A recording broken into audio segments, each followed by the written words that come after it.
Hi, this is Pello Uranga. I'm researcher and associate director of the Materials and Manufacturing Division at CEIT Research Institute in San Sebastian, Spain.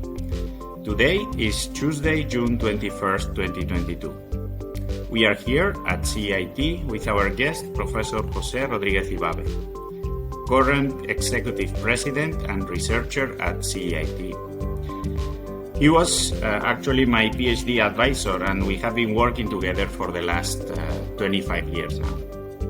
This recording is a part of AIME's Oral History Capture program, and this interview will be recorded using the BBC Live Riverside software.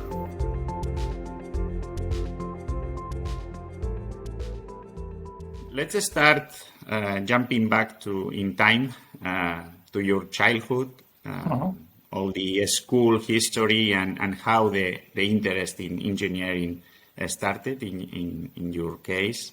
So just to start with, can you tell me about where you grew up and what did your parents do for a living? Okay. Well, first, I would like to thank AIME and also AIST for giving me the opportunity to take part in this program of oral history. And also, I need to thank all the people involved in the technical assistance to do this video. Well, starting about my life, I was born in San Sebastian. San Sebastian is located in the Basque Country, in the coast, in the north of Spain. But my first 9 years I spent in a small town called Renteria. My father worked as an administrative in a manufacturing company, and my mother was a homemaker. I would say that this part of my life was the childhood was quite normal. I went to school and just play soccer and play other sports. At those days, I was quite bad doing sports, so playing sports. So my friends didn't want to invite me to be part of their team, and perhaps this is why I am not so convinced to do sports nowadays. After 9 years, we moved to San Sebastian, and I will say when you ask me about when I started thinking about engineering, I think that perhaps when I was 13 or 14 years old, my parents were told by the teacher that I was good in maths. And later on, when physics and chemistry started also as a subject, something similar happened. Based on this, my father starts advising me just why not to do engineering, why not to study engineering. And I remember that he had a friend that he was engineer, and my father invited him just to talk, to have a chat with me about what happens in a professional life of an engineer. Later on, when I was engineer, and just in several times I met this engineer friend of my father. We loved several times about remembering about these initial talks. I must also say that I was the oldest of 3 children, but considering all the family, the big family, I was the first one, the oldest one, and also the first one that had the opportunity to go to university. Nobody in my family went first to the university. And perhaps this was also the reason why my parents and the family were so interested in what could happen this first initial time.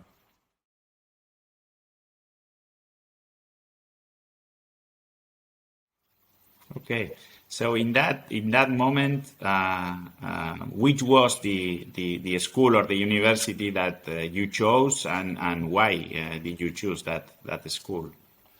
Well, in those days, there were some very good engineering schools, School of Engineering in Spain, and one of them was located at the University of Navarra, and I chose as a first option. It is true that in a moment I was thinking also to study chemistry, but in the last moment I decided to go to engineering. So I would say that the decision was quite clear. and I decided to study engineering. In those days in Spain, the engineering was formed by 5 years. The first two they were common, and it was necessary to choose a specialization in the third year, and I considered to do mechanical engineering. So I am a mechanical engineer from this point of view. And I will say that metallurgy was not included in my first option. In fact, there was no this specialization in this school in those days. Initially, when the school was open, yes, but the metallurgy like that disappeared. But there was an important department of the metallurgy in the school.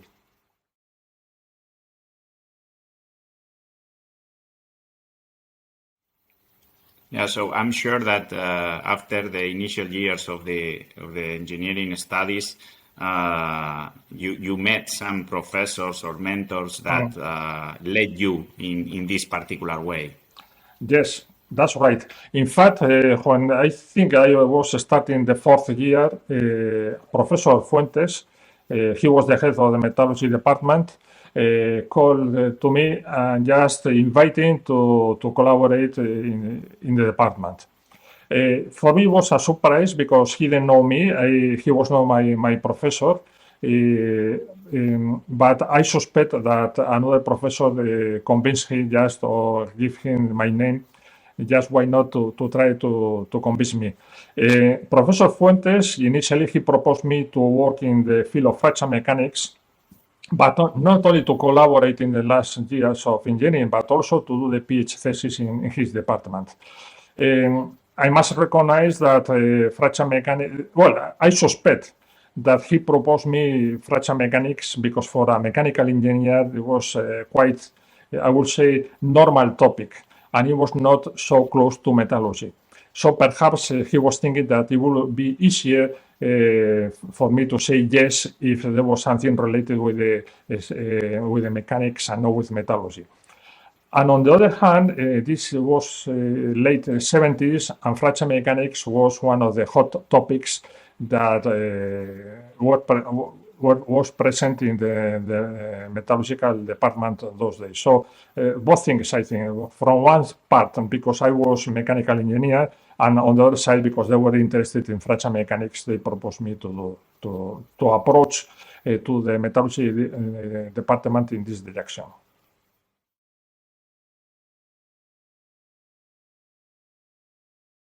Yeah, and in your particular case, was it clear from the very beginning that your more, let's say, professional career was led into the research world, or did you have your doubts or your other different thinking about that?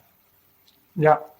In fact, I was not thinking to do a doctoral degree. My initial idea was to finish the engineering and just to graduate and go directly to industry. So it was something different, I would say, this proposal. And when I accepted, it is clear that all my professional life changed completely. In those days, something special was happening in the department, in the metallurgy department. Some people that were from outside Spain came back, returned to the department. For example, Professor Fuentes, he made his PhD thesis in Sheffield University in England, but my advisor in the thesis that was Professor Gil Sevillano, he was from in Leuven University in Belgium. And when they returned to Spain, they returned with new ideas about how to work, how to perform applied research, and how to collaborate with industry. And to do this, we were looking to create a team formed with young engineers, and they were looking young people just to take part of this project. So I think it was a moment in which they were very interested in having young people in the department, and just I was arriving in this moment. It was, yeah, okay, I said yes, and it was a very important moment in my professional life, of course.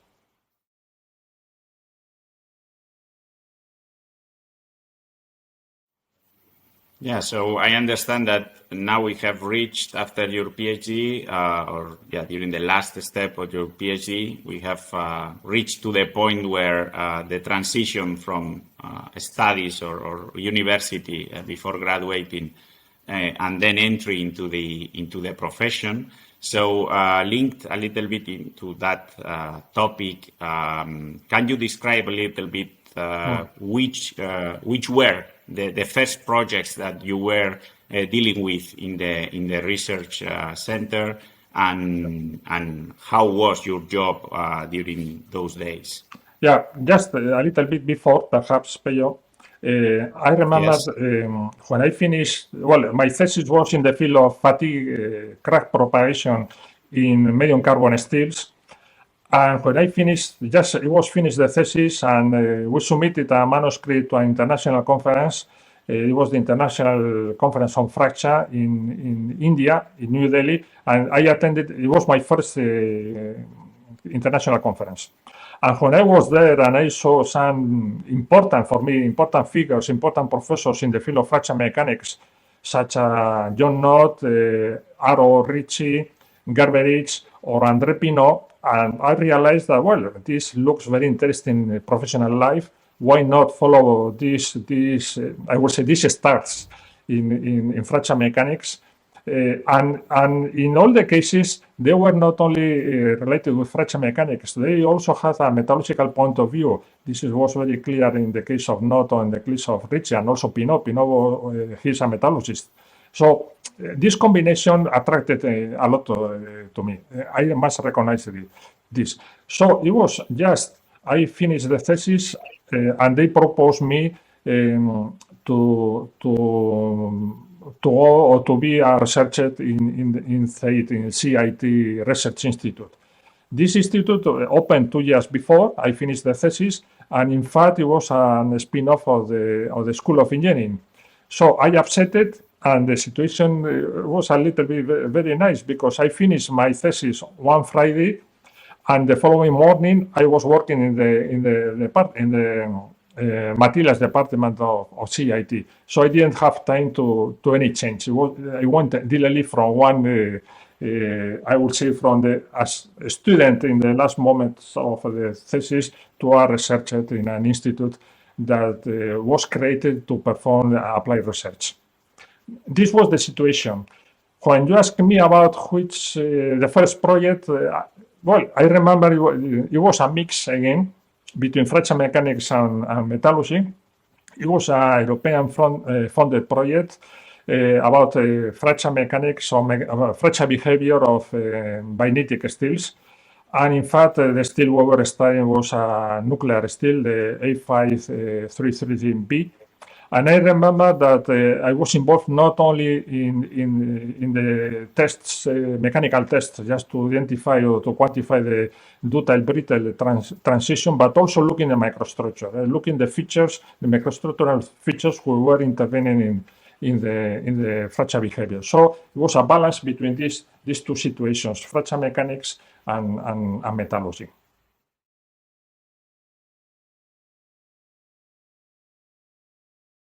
Yeah, and in that moment, I know from yourself that you have mentioned Professor Fuentes, you have mentioned Professor Gil Sevillano as the ones leading during your PhD.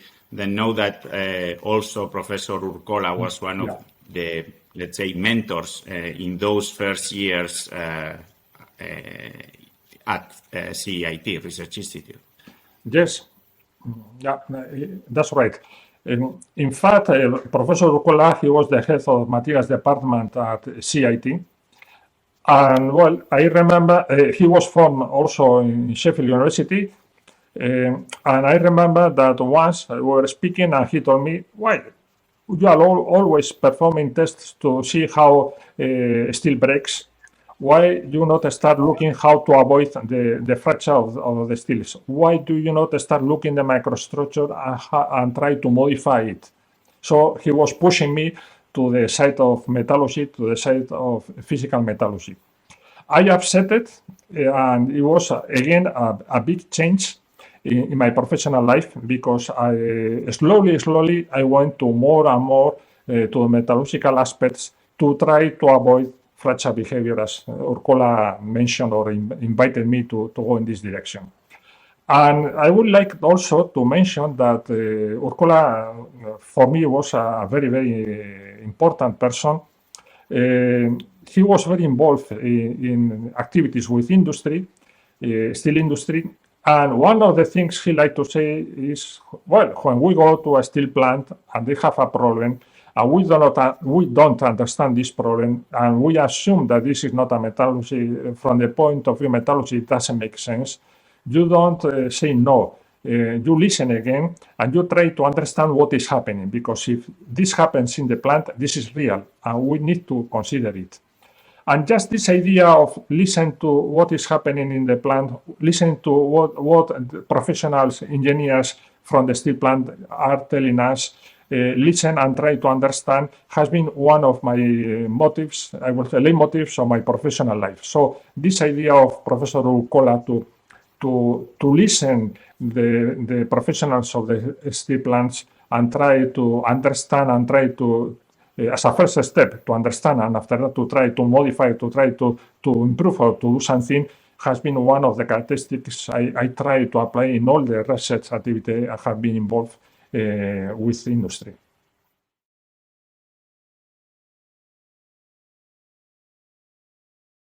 Yes. So as far as we are listening to now, in this professional development, after the first steps in your professional career, there was a clear transition from, let's say, more academic or more public funded research towards more applied research in industry. Yes. and with working with steel plants here in our region. So I'm sure that you can share some additional examples of that with us. Yeah, that's right.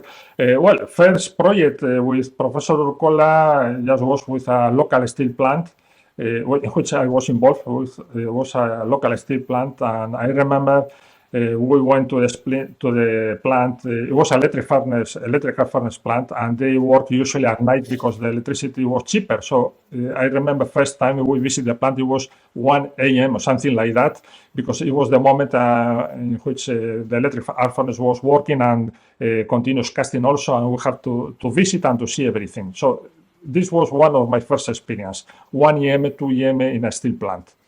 And the project was related with wire rods because it was a scrap-based steel. The nitrogen level was very high, and they had some problems concerning drawability of these steels. And I remember that we proposed to add boron to fix this nitrogen, and the results were very, very good, of course. This is something that we know perfectly. But this happened 40 years ago. So it was my first experience interacting directly with professionals of a steel plant, trying to understand what the limits that they have and trying to help them. It was a very, very good experience for me.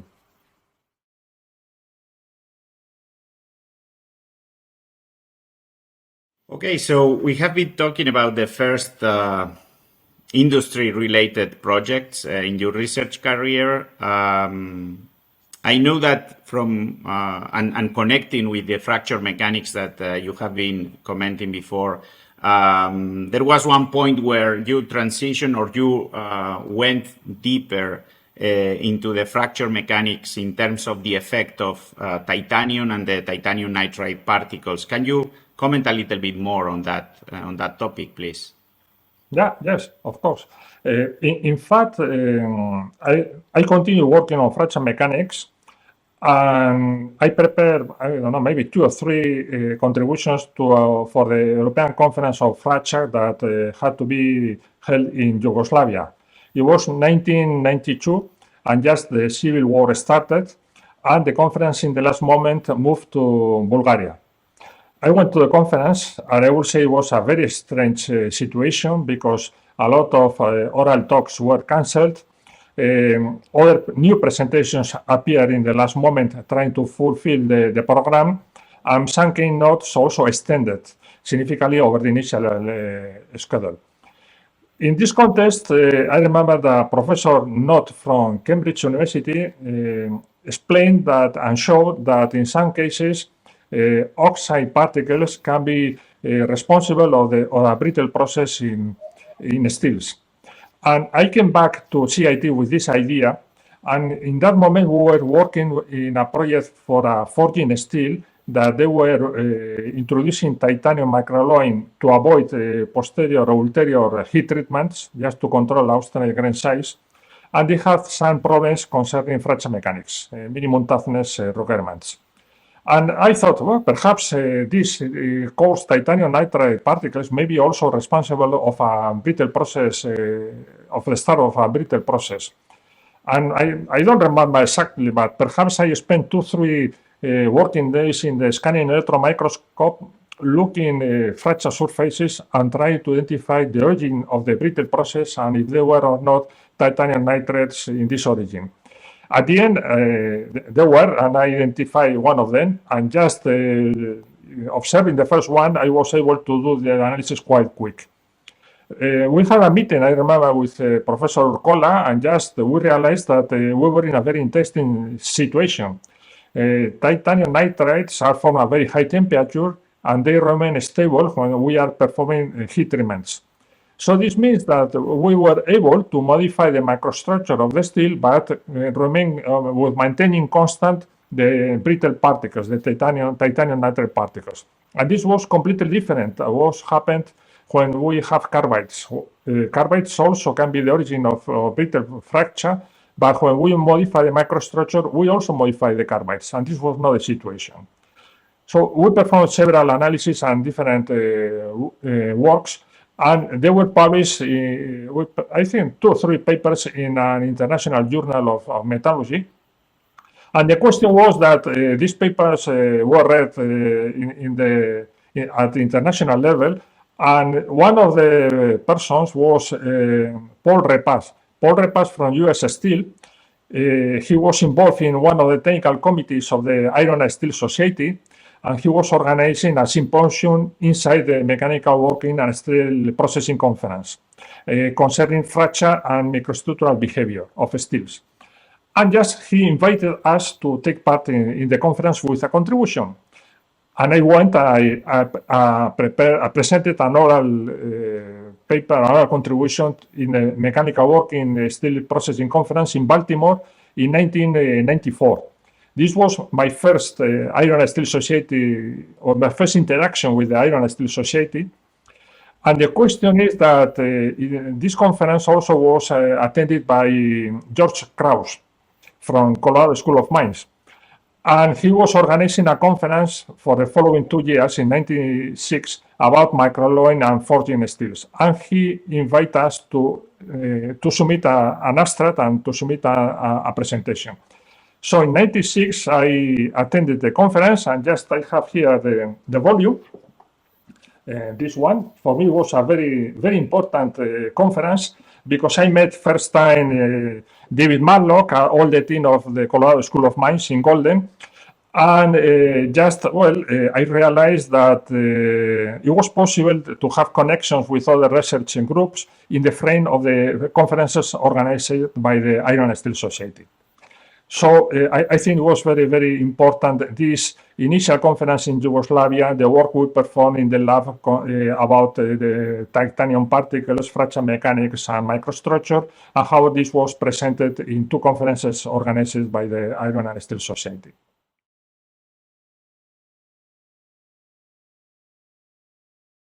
Yeah, I think that this is a great example of industry-oriented research piece of work and then translated into a, let's say, success in the more scientific field, and how these type of examples could enhance the networking and the contact of different research groups.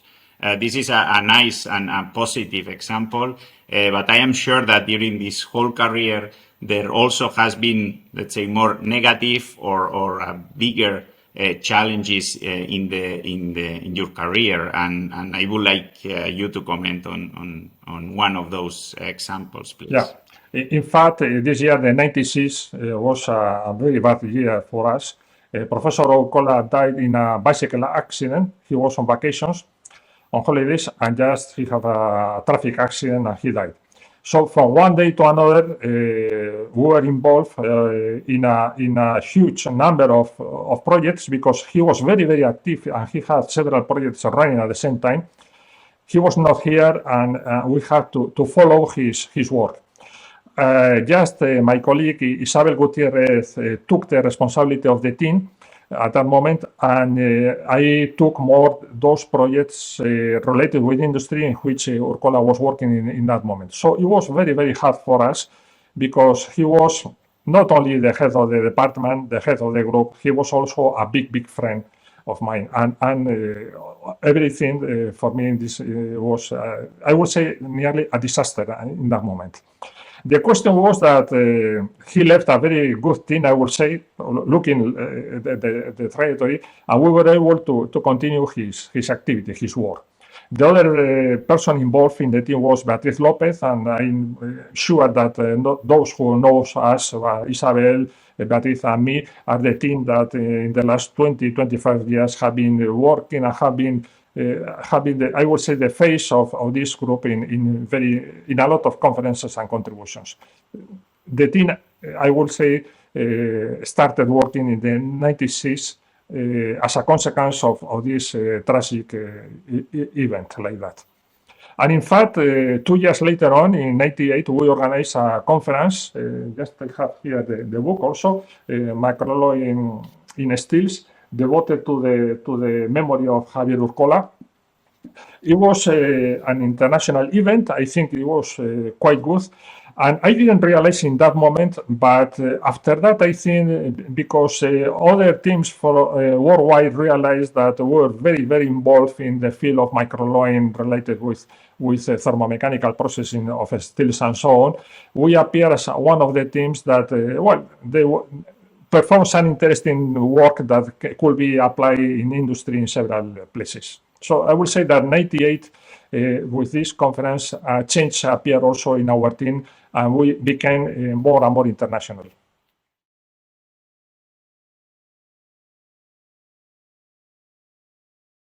Yeah, and based on those, and in this transition to a higher international activity and higher scientific relevance, I'm sure that, I know that you received several awards, international awards. Could you share those experiences with us, please? Well, in fact, they are related with the Iron and Steel Society at the beginning. Once looking or attending the conference in Colorado, I decided that, I had to send every year some contribution to a mechanical work in a steel processing conference. So for me, this conference was very, very interesting in the field of the activities I was involved in those years. So I started sending every year a contribution. And in 99, I think it was in Baltimore, the conference, we prepared a talk about vanadium microalloying in war-forged steels. And the question is that this manuscript received a meritorious award of the Iron and Steel Society. And it was our first international award. So I was, in fact, very, very happy, first. And second, I realized that it was possible to share some of the research that we were doing in our lab with the help of the Iron and Steel Society. It was possible to share in an international, I would say, arena, and just people recognized our work also.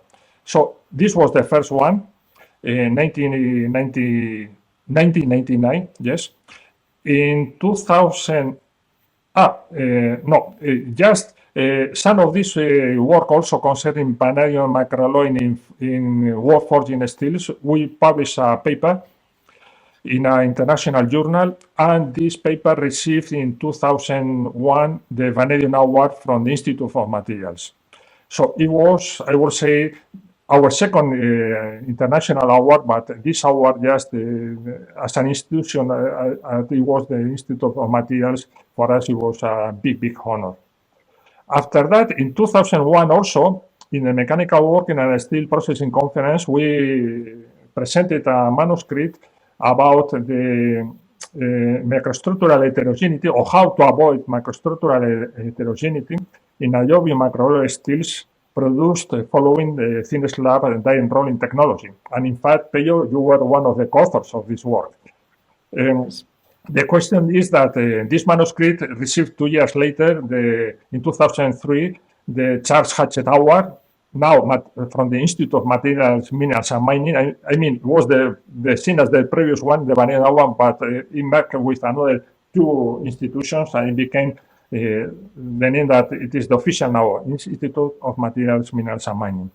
This Charles Hatchett Award, in fact, it is the Niobium Award. So if you realize, in short time, we have some interesting activity done with titanium microalloy steels. Later on, we received an award in the frame of vanadium microalloy and now niobium microalloy. So, and this means that we became more and more active in the field of microalloy in steels, and also that our work was well recognized worldwide. I think these are the main points. And just take into account that also this Charles Hatchett Award was presented in the context of a conference organized by the Iron and Steel Society.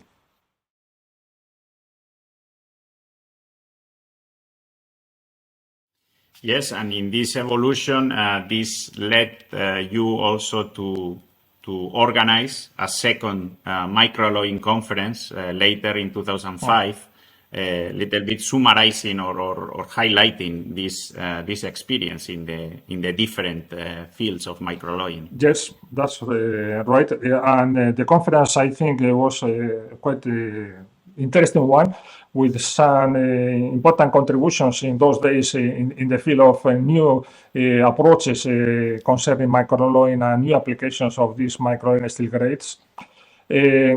Well, in fact, it is very nice also because in '98, in the conference we organized in '98, the keynote talk I made was about fracture mechanics and microalloying, and in 2005, my talk was about microstructural heterogeneity, or how to reduce microstructural heterogeneity in thin slab technology. So it was a change that also summarized the changes that were happening in the type of activity I was doing for industry. And in fact, for this conference or for this manuscript, I accumulated, I would say, a lot of work. And with this, all this that I had, I prepared a book that was published in 2007, just the thin slab die enrolling of microalloy steels. It was, I think, the first book devoted to this specific technology, thin slab die enrolling, that started in the United States, in fact, in Nucor, and was spreading worldwide in the 2000, at the beginning of the 2000.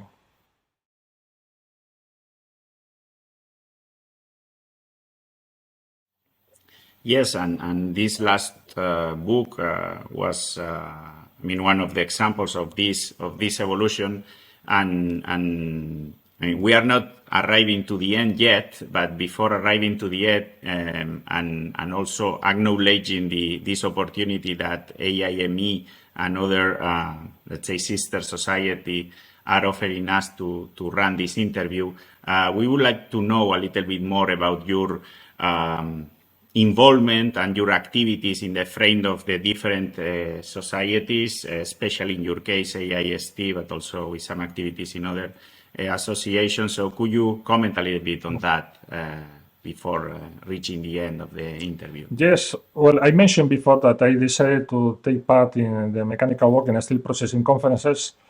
Maybe you know that in a moment this conference merged with other conferences, and there was established the new big one, Material Science and Technology, MST. From the beginning, we took part in all, I think, in all the MST conferences.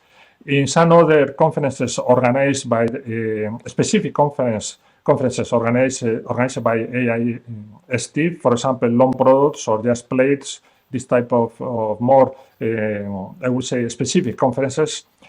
And looking all the contributions, I think that I have submitted close to 50 manuscripts to these conferences organized by AIST of TMS also. In some cases with oral presentations, but in others as a co-author. So close to 50 presentations. And just also to remember that last years we have received 3 times, or I received, and you pay a fourth one, 3 times the Gilbert Page Award to the best physical metallurgy manuscript or paper. So this means that we are very, very involved in AIST, that at least for me, it is a very good platform to share the research we are doing, and also to collaborate and to have interaction with other groups and other industries. But also, we have been involved in the technical committees. I remember I started attending I think it was the Long Product and Forging Committee in the Iron and Steel Society initially. When we moved to AIST also, I started taking part in one of the technical committees, sorry. And I remember that in a moment I couldn't attend one of these, and just I invited you, Peyo, to go there. And since that, you have been attending these meetings.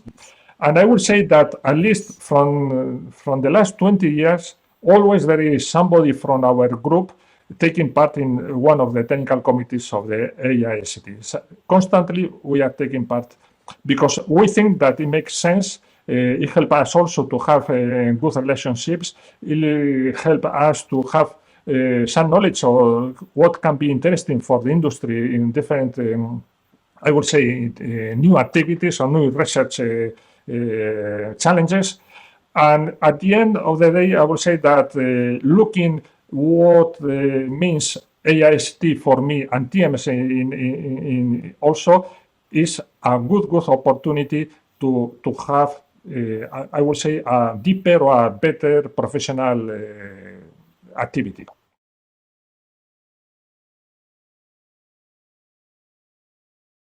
You have been talking about the interaction with AIST and other societies, and I think that one of the relevant points here is your commitment and your involvement publishing a specific chapter with AIST. Can you comment on that, please?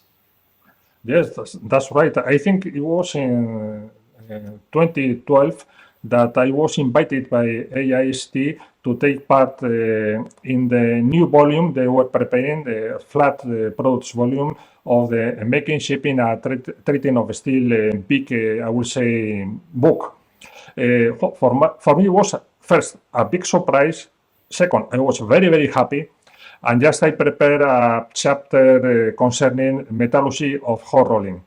It took me quite a high number of hours, but at the end, the product was very, very well published, and I am really very, very happy to be part of this nice project that it is this collection, I would say now, because it's not a book. There are several volumes of Making, Shaping, and Treating of Steel. For me, it is something as I would say the Bible of the steels. So we are getting closer to the end of the interview, and maybe just to wrap up,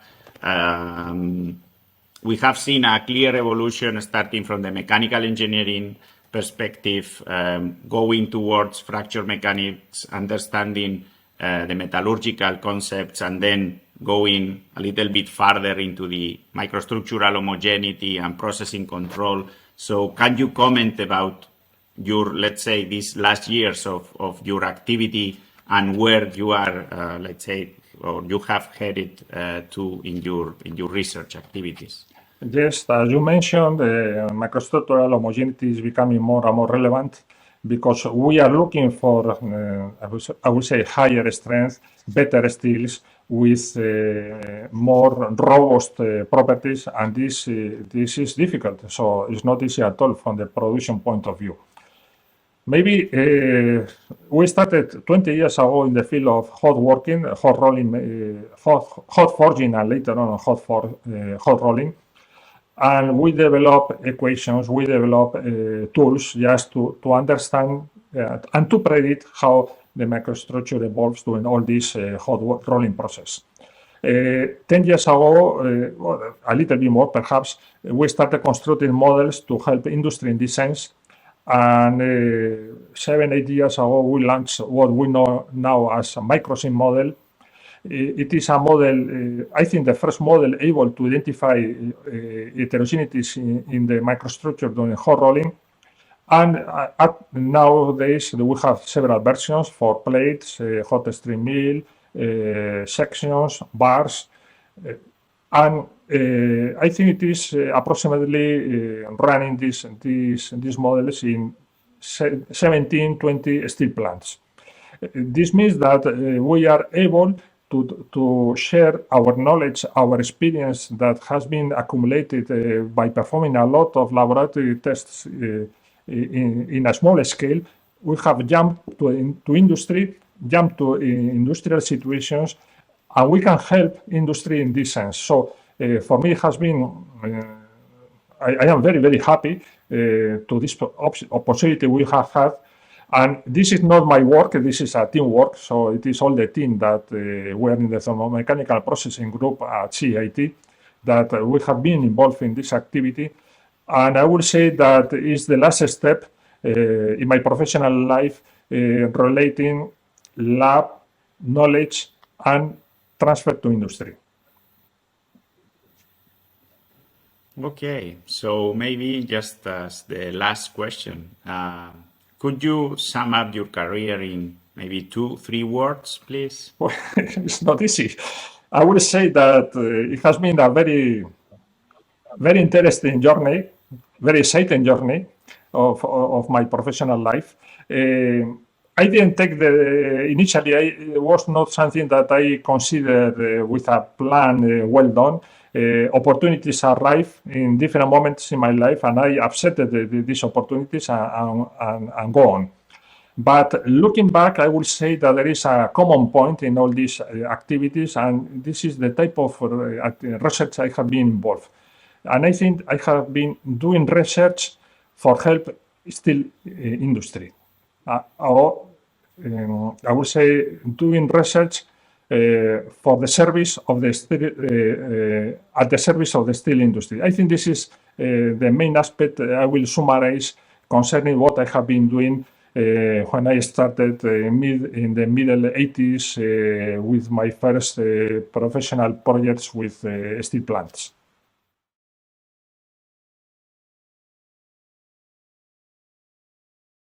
I would like to thank again AIME and AIST for giving me this opportunity just to share with everybody what has been my professional activity.